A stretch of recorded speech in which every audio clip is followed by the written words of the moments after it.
Welcome back, everybody. I'm your host, Kelly Sparks, aka Red Dude. Today I have with me my part-time co-host, Blackbeard himself. I was wondering if you were gonna call me Blackbeard. Pirates.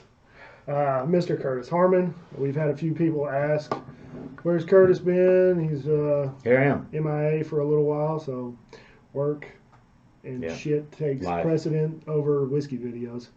So, Life gets in the way of all the fun. oh yeah, life ruins your fun and everything. Yeah, pretty much. So tonight, I've been sitting on this bottle for a minute, so I figured this was a good time. We're 4 days away from Christmas, and I've seen other reviews, and they said that this one tastes like Christmas in a bottle. So Kind of this, smells like it. yeah. So this is a Midwinter Night's Dram, Act 5, Scene 4, Oh shit. limited engagement. So I figured I'd crack this one because my local liquor store has Act 6. And I'm probably gonna go pick it up next week. All right. So, all right. Yeah, you can't be jumping around. No. Can't go to Act 6 unless No. you've been through 5. So it says, "Are you sure that we are awake? Not. It seems to me that yet we sleep, we dream." Powerful words. Right. Thank you, Mr. Shakespeare. Let's just get deep. Yeah, right. So I'm gonna go ahead and read off from the bottle. Kind of wish you'd have done that with an accent though. Mark, I'm gonna need you to help me with my Yeah, English just read that accent. back Yeah. and send it to us. Greetings, good gentles. Yeah, that's what it says. Greetings, good gentles and ladies. At High West, we consider whiskey an indispensable part of making it through the long, cold winter. You figure they could make this label a little bit bigger? Right. Us There's a old lot of words. fuckers. Can I borrow your glasses? Yeah.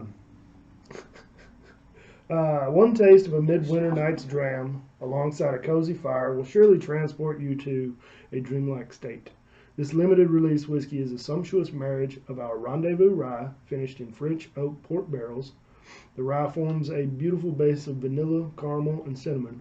The port barrels, made from French oak, enhance with notes of plums, dried fruits, and provide a spice accent. For us, a midwinter night's dram tastes like a proper Christmas plum pudding with lovely mulling spices, dried fruits, and cream. I don't know how to say that word. Looks like Anglaise. Close enough.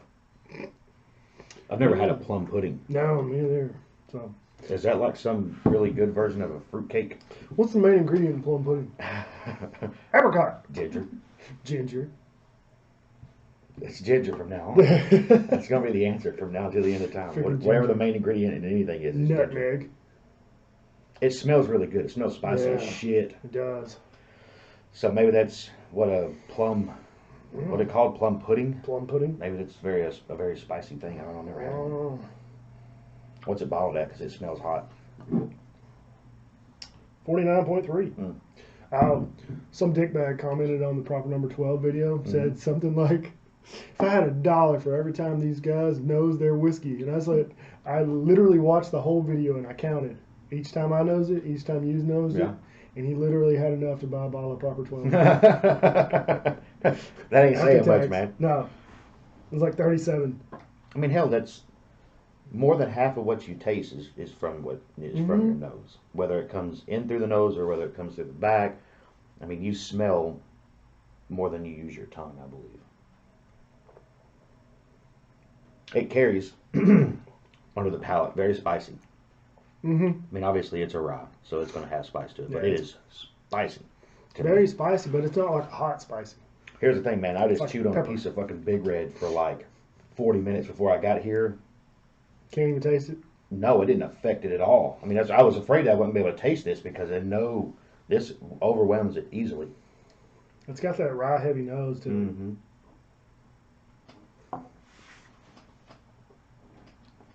Smooth. That's an easy drinker, man. That ain't having any trouble whatsoever going down. Oh yeah, it It's goes got down. legs for days. Goes down quick. Finishes long. Mm-hmm. Get some black pepper notes. Yep. Again, of course, there's a lot of wood Yeah. on the palate, but there is that dried fruit, the dark dried fruits. I picked that up. I get Of the course, all plum. the spice. Get Yeah, the plum. it's just very spicy. What, Terry? I'm perfectly okay with that. There's no plum in plum pudding. What? Give me What? I'm glad we have our fact checker, that. Yeah, we do. Miss Terry Harmon, who is the comptroller of the Bearded Idiots That's a podcast. fact. .com. Ingredients to plum pudding. A pound of seedless raisins? Christ almighty. A pound of sultan raisins? You're shitting like a pack mule. Right? A half a pound of currants, whatever the fuck that is. 1 cup thinly sliced citron. That's why we don't eat this, because we don't have this shit around here. 1 cup chopped candied peel, because we got that. Oh, there's a teaspoon of cinnamon. Some mace, nutmeg, ground cloves, allspice, fresh or ground back. That's where they're getting this from. A pound? How heavy is this fucking cake? Christ. 1 pound. 1 pound finely chopped suet. Powdery fine, it says. Oh, and one and a quarter cups of cognac. So it ain't good. That's 1, 2, 2.5, 3.5. That thing's gonna be 4 pounds. To be made 4 days ahead. Man, ain't nobody got time for that. Ain't nobody got time for a 4-pound cake. No. 4-pound plum cake with no plums. Exactly. No plums. Are plums dried? Is that a different? No. No, plums are plums. Prunes. are Prunes dried are plums. dried plums. We just discussed that. Yeah, I know. I forgot. Did you not realize how drunk I was? Oh, you were twisted. I warned everybody about episode 33. I was like, I brought the shit show. Anyway. That's delicious, though, actually. What would you... I would probably rate this one a lot higher than some other ryes that I've had. It's one of the more complex ryes I've ever had. You know, ryes tend to just have a lot of they're spicy as hell. Very and hay. Yeah. Like for me. Organic note. Yes. This is quite complex. There's some sweet, there's almost like a brown sugar going on in there. It's very complex. I could find myself drinking that without any hesitation.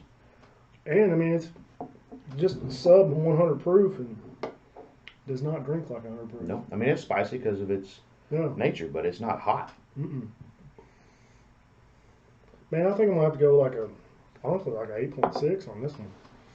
I've started breaking them down into decimal points. Really? Yeah. Like more than 0.5? Yeah.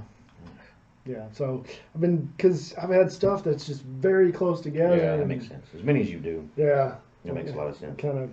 I don't know. As far as just a standalone whiskey all by itself, yeah, 6. Yeah, I'd have to 6.5. I'd go there. I'd have to drop the score a lot for availability because it's released one time a year, Right. and if you can't get your hands on one, you're fucked.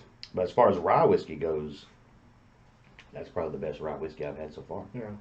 I haven't had a whole bunch of them, but of the 3 or 4 that we shared, I mean, I like that one the best. Yeah, it's pretty tasty. I mean, here's the thing: there's something to be said for those whiskeys that are there just to get you to where you need to be, right? Yeah, Everybody likes those. Reviewed one of those earlier. But there's also something to be said for something that when you're drinking it, you're getting layers, you know. And I think that's what you anticipate when you walk into a liquor store and you see a $90, $110 bottle. You're thinking, okay, this is going to be something that I'm putting some money into. It needs to pay me back, right? I think this one was around 75. I mean, that ain't too bad. No. I mean, that's what you're looking for when you pay.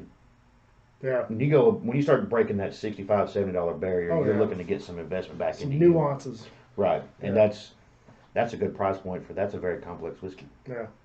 It's very enjoyable. Enjoyed it. Yeah. Hope you guys enjoyed it. I think we're going to go ahead and cut off of that. Yep. But hey, don't forget, Bearded Idiots Podcast. Like always, check us out. I have links in this corner of my homepage. Over here. Up there. I have links to the Bearded Idiots Podcast, the website, our Patreons. Check us out. Don't forget about the Google document that's in the description with all the ratings and whatnot that everything I've had. So when you have guests, do you put each individual's guests on there, or do you? No, average it? I usually just put mine on. I mean, I'll take into consideration average.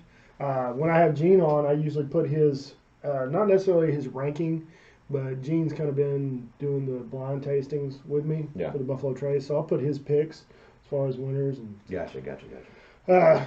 But if I ever have more guests, then I would probably start a separate sheet with guest rankings. And Right. so on I and didn't know so if you forth. gave this a score based on the two of ours and divide by two and math. Plus 6. No. I mean, it's something to think about, but I mean, I would probably go like a solid 8 if I was to do that. It's a little high for me, but hey, man. Hey. To each their own, right? Yeah, exactly. To each their own. That's why I tell everybody to check it out and try it themselves. Absolutely. Don't take our opinion on it. I'd like to get Aaron Bailey's opinion on that, as much as he doesn't like ryes. He probably wouldn't like it. I don't like it. But that's his scream about them is they're all spice and all hay. There's not a whole lot of complexity there. That one might That one's might turn different. around. Yeah, the barrels and everything else, the aging process has definitely added some different layers to it.